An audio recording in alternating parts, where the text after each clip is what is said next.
দেশ এবং বিদেশ যেখানে কোনো অপ্রীতিকর ঘটনা ঘটছে সেটাকে কেন্দ্র করেই জামাতের বট বাহিনী কিছু টুপিওয়ালা কুলাঙ্গার শয়তানগুলো হেফাজতে ইসলামের আলেমদেরকে বারবার কটাক্ষ অপমান অপদস্থ করতেছে। এটা করে কি করছি?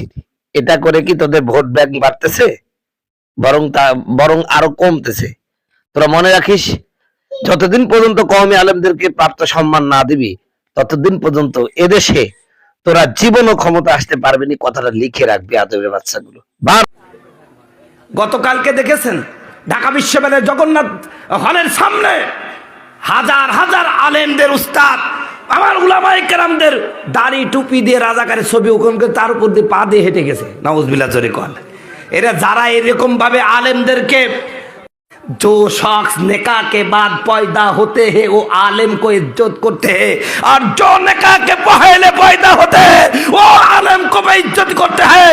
যাদের জন্ম হলো বিবাহের আগে ওরাই আলেমদের বেয়াদবি করে, আলেমদের বেইজ্জতি করে, আর যাদের জন্ম বিবাহের পরে বৈধভাবে তারা আলেমদের ইজ্জত করে। কথা বলুন ঠিক কিনা? এখন আপনি কোন দলে থাকবেন আপনি ডিসাইড করেন। সম্মানিত বন্ধুগণ, আমার ভাইরা, আমার যে কথা বলছিলাম যে উলামায়ে কেরামের প্রতি ভালো ধারণা রাখুন, সুধারণা রাখুন। আলেমদের রাজাকার বলার সময় শেষ। এদেশে আলেমরাই রাজ করবে। এদেশের উলামায়ে কেরাম যদি প্রতিটা জায়গায় থাকতো আমার দেশ দুর্নীতিতে বিশ্ব চ্যাম্পিয়ন হতো না। কথা বলুন ঠিক কিনা? ইনশাল্লাহ আগামীতে এদেশে ইসলাম ওলামাই এদেশের নেতৃত্ব নিবে ইনশাআল্লাহ। আলেমদের সাথে কি থাকবেন আপনারা? কারা কারা থাকবেন দু হাত তুলে দেখান তাহলে লাগে থাকবেন। আল্লাহ কবুল করুক, জোরে বলুন আমিন। সম্মানিত ভাইরা আমার, যে কথা বলছিলাম আমি নামাজির দিনে কথা বলছি বলে যারা বেনামাজি ওরা মনে মনে চিন্তা করছে হুজুর তো খুব ভালোই। আমি বলছি ভাই আপনার সাবজেক্ট না, যারা নামাজ পড়েন না ওরা আমার সাবজেক্ট না। বন্ধুগণ আমার, ভাইরা আমার, একজন ব্যক্তি কয়েকদিন আগে আমাকে প্রশ্ন করলো হুজুর আমি লোকটা ভালো, যাকাত দিই, কুরবানি দিই, মানুষকে দান খয়রাত করি, খালি নামাজটা পড়ি নিয়ে কি আমার ইমান নষ্ট হবে নাকি? আমি বললাম ভাই ইমান তো নাই, নষ্ট হবে নাকি? কথা কয় না। রাসূল বলছে লা দিন আলি মাংলা সালাত আলাহু, যার নামাজ নাই তার ইমানই নাই। কথা বলুন ঠিক কিনা? সম্মানিত বন্ধুগুলো আমার, ভাইরা আমার, আমি এই কথা বলি বলে অনেকে আবার কি জানেন, আমরা যারা নামাজ কালে পড়ি, যারা নামাজ পড়ে না ওরা আবার কীভাবে জানেন যে হুজুরা ওরা তো কিছু বুঝে না। কথা কয় না, বুঝে না। একটা গল্প বলি, কষ্ট হবে নাকি? রংপুরে ওয়াজ করতে গেলাম একটা মসজিদের মাহফিল। কিসের মাহফিল? মসজিদের মাহফিল। তো মসজিদটা আবার বাগানের মধ্যে, কাঁঠাল বাগানের মধ্যে। তো আপনারা জানেন তো মাহফিলের দিনে ইমাম আর মুয়াজ্জিনের ব্যস্ততা বাড়ে না কমে? তো এই মুয়াজ্জিন বেচারা ফজরের নামাজ পড়ি আর মসজিদ বন্ধ করতে খেয়াল না চলে গিয়েছে। তো এইবার ওই যে কাঁঠালের কিছু পাতা, ওই পাতা আবার পড়েছে হচ্ছে এই মসজিদের মধ্যে। তো বাড়ির সামনে এক লোক আছে, ওই লোকের কয়েকটা ছাগল আছে, ও আল্লাহর রাস্তায় সকালবেলায় ছাগলগুলো ছাড়িয়ে দিয়েছে, বুঝতে পারছেন? খাইতে খাইতে মসজিদের মধ্যে চলে গেছে। মসজিদের মধ্যে যখন গেছে ওর আবার হিসু চাপাইছে। ছাগল ওই মসজিদের মধ্যে পোশাক পায়খানা করে ফেলছে। পোশাক পায়খানা যখন করে ফেলছে ওই মসজিদ নষ্ট করে ফেলছে। এইবার জহুরের সময় মুয়াজ্জিন সাহেব আজান দিতে আসি দেখছে মসজিদের অবস্থা কাম সারা, এই ছাগল খারাপ, এই মসজিদ নষ্ট করলো। তখন ওই লোকটার ঘুম ভাঙছে, চিন্তা করছে আমার ছাগল ছাড়া কার ছাগল যাবে। তখন চোখ চুল কাছার বলছে হুজুর হুজুর বেয়াদবি মাফ করবেন, ও তো ছাগল বুঝে না তাই মসজিদে গেছে।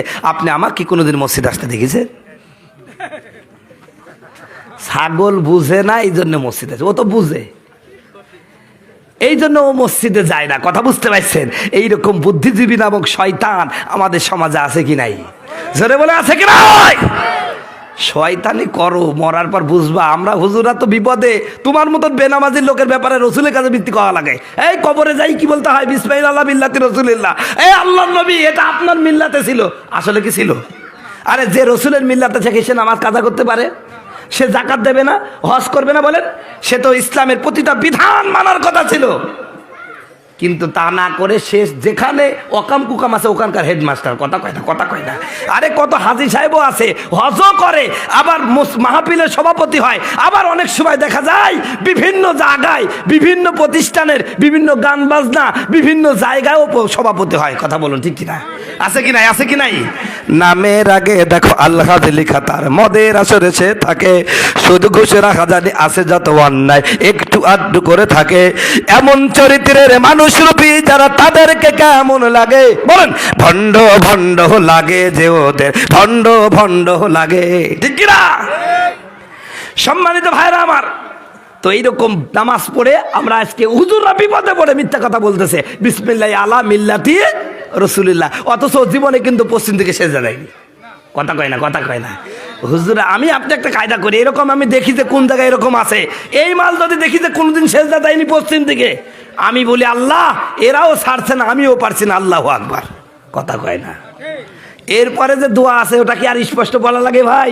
তো মনে মনে আমি আল্লাহ বলি, আল্লাহ সারা জীবন তোমার সেজদা দেয়নি, কোনোদিন পশ্চিম দিকে সেজদা দেয়নি, গাঞ্জা খাইতে খাইতে জীবন শেষ করে ফেলেছে, আবার পণ্ডিতি মার্কায় পালা গান গাইছে। কথা কয় না কেন? তোমাকে অপমান করেছে, তোমার রসুলকে অপমান করেছে, গাঞ্জা খাই বলছে তারা নাকি মক্কায় চলে গেছে, এত বাজে কথা বলিস আল্লাহ, লোকটা মরে গেছে, তুমি সাইজ করে দিও, আল্লাহু আকবার। কথা কয় না। তুই যেসব মুসল্লি তো জানাজাও হবে ওই রকম। কথা বলুন ঠিক কিনা? সম্মানিত বন্ধুগণ আমার, ভাইরা আমার, অনেক কথা বলতে পারবো, অনেক বলার আছে, লম্বা খুতবা আমি দেব না। আমি আপনাদের সামনে কোরআনুল কারীম থেকে সূরা আল ইমরানের একখানা আয়াত পড়েছি। আমার আল্লাহ বলেন, কুল ইন কুনতুম তুহিব্বুনাল্লাহ ফাত্তাবিউনি ইউহিব্বুকুমুল্লাহ ওয়া ইয়াগফির লাকুম যুনুবাকুম আল্লাহু গফুরুর রহিম। আল্লাহ রাব্বুল আলামিন বলেন, ও নবী আপনি আপনার উম্মতদেরকে বলে দেন, ওরা যদি আমি আল্লাহর ভালোবাসা পাইতে চায়, কার ভালোবাসা? জোরে জোরে বলেন, কার ভালোবাসা? আল্লাহর ভালোবাসা যদি পাইতে চাই, ওদেরকে বলে দেন ওরা যেন আপনি নবীকে অনুসরণ করে, অনুকরণ করে। জোরে বলেন সুবহানাল্লাহ। তাহলে বন্ধুগণ আমার, ভাইয়েরা আমার, আল্লাহকে পাইতে হলে, আল্লাহর ভালোবাসা পাইতে হলে আমার আপনার জীবনে সবচাইতে বেশি প্রয়োজন সেটা হলো আমার নবী। নবীকে ঠিক রাখেন, নবীকে মহব্বত করেন, ভালোবাসেন। আমার নবীর প্রতি যদি আপনার পূর্ণ ভালোবাসা, পূর্ণ মহব্বত যদি আপনি তৈরি করতে পারেন, আপনার জীবনে আর কিছু দরকার নাই। কথা বলুন ঠিক কিনা? নবীকে কেমনে ভালোবাসবেন, এই একটা দৃষ্টান্ত দিয়ে হয়তো বা আমার সময় শেষ নাকি হুজুর? ও আলোচনা চলবে তো ইনশাল্লাহ? আলহামদুলিল্লাহ।